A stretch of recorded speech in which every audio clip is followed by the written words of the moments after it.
খণ্ডঘোষ ব্লকের সসঙ্গা গ্রাম পঞ্চায়েত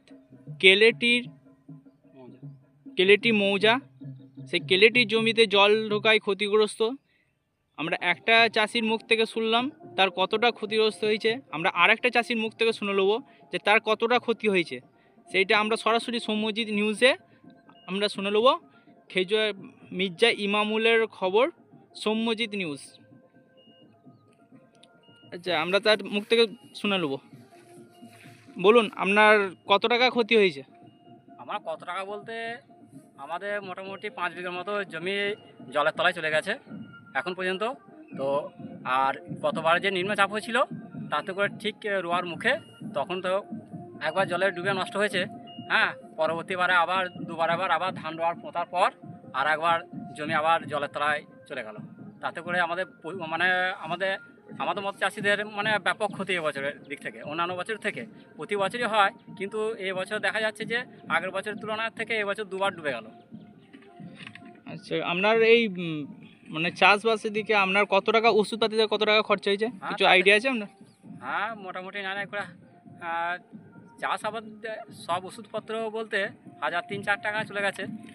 আপনার এই জমিতে কি ধান উঠবে বলে কি আর মনে হয় যে এই স্বর্ণ ধান আর উঠবে কি উঠবে না?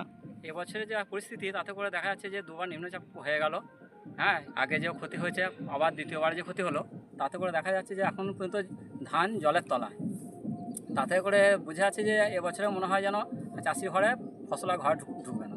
তাতে করে আবার শোনা যাচ্ছে নাকি এর পরপরেই আবার একটা নিম্নচাপ ঢুকছে। তাতে করে মানুষের যে দুর্বিষহ অবস্থা, তাতে করে মানুষের ব্যাপক ক্ষতি। হ্যাঁ, মানুষের ঘরে যে খাবার অন্যটুকু জুটায় সেটাও কিন্তু জুটার সম্ভাবনা নেই এবছর। আচ্ছা, আপনাদের বাড়ি ফ্যামিলি কজন আছে? আমাদের বাড়ি ফ্যামিলি 11 জন। শস্য বিমা কি পান আপনারা? হ্যাঁ, শস্য বিমা পাই। অন্যান্য বছর কিছু কিছু হয়ে পেয়েছি, কিন্তু এবছর এখনও পর্যন্ত তদন্ত হয়নি। হ্যাঁ, আশপাশে ইনকোয়ারি করে গেছে? হ্যাঁ, না আইন করে আসেনি এখনও। আচ্ছা, আবেদন কবার দিয়েছিলেন? আবেদন আমাদের মাইকিং করেছিল একবার, তাতে করে একবার আবেদনপত্র একবার জমা দেওয়া হয়েছে এখন পর্যন্ত। হ্যাঁ, এখনও পর্যন্ত দ্বিতীয়বার এখনও কোনো আবেদনপত্র এখনও পর্যন্ত খোঁজ খবর দেয়নি। আচ্ছা, আপনারা কি সেইটা গ্রাম পঞ্চায়েত কিংবা বিডিও অফিসে জানিয়েছিলেন? না, আমাদের এখনও পর্যন্ত ওরা তো দেখে যাচ্ছে, তাতে করে আমরা এখন সেরকমভাবে জানানো হয় নাই। আচ্ছা, আর এই আপনার কি কন্ট্রোলে চাল ডাল কিছু পান নাকি? হ্যাঁ, কন্ট্রোলে চাল ডাল যেটা পাই আমরা রাজ্য সরকার থেকে সেটুকুই পাই।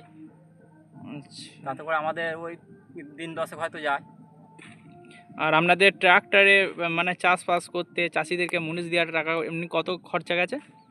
তাতে করে মোটামুটি নাই করে 20-25 হাজার টাকা তো খরচা হবেই 5 বিঘা জমি চাষ করতে। আপনার সম্পূর্ণ 5 বিঘা জমি? হ্যাঁ, কত একর? সম্পূর্ণ ওইটা 2.5 একর, আর আরও 3 একর বললেই হয়, কিন্তু 5 একর 2 একর জমি জলের তলায় চলে গেছে। আর 1 একরের মতো জমি হ্যাঁ কোনোরকম আর কি বেঁচে আছে, এগুলো উপরে আছে। ক্ষতি একটু কম হচ্ছে এগুলো। ঠিক আছে, এই ধান আর উঠবে বলে আপনার কিছুতেই না, মনে হয়? এবছর আশা নেই। এই তো জলের দেখা যাচ্ছে যে জলের তলায় এখনো পর্যন্ত ধান ডুবে আছে। আজকে আজকে নিম্নচাপটা 5-7 দিন হলো, এখনো পর্যন্ত জলের তলাতেই ধান রয়ে গেছে। তাতে করে আশা নেই যে এবছর আর ওই ধান আবার নতুন করে আচ্ছা, আপনি রাজ্য সরকারকে কিছু খবরতে বলতে চান যে আপনার কিছু বক্তব্য রাখতে চান? হ্যাঁ, অবশ্যই রাখতে চাই।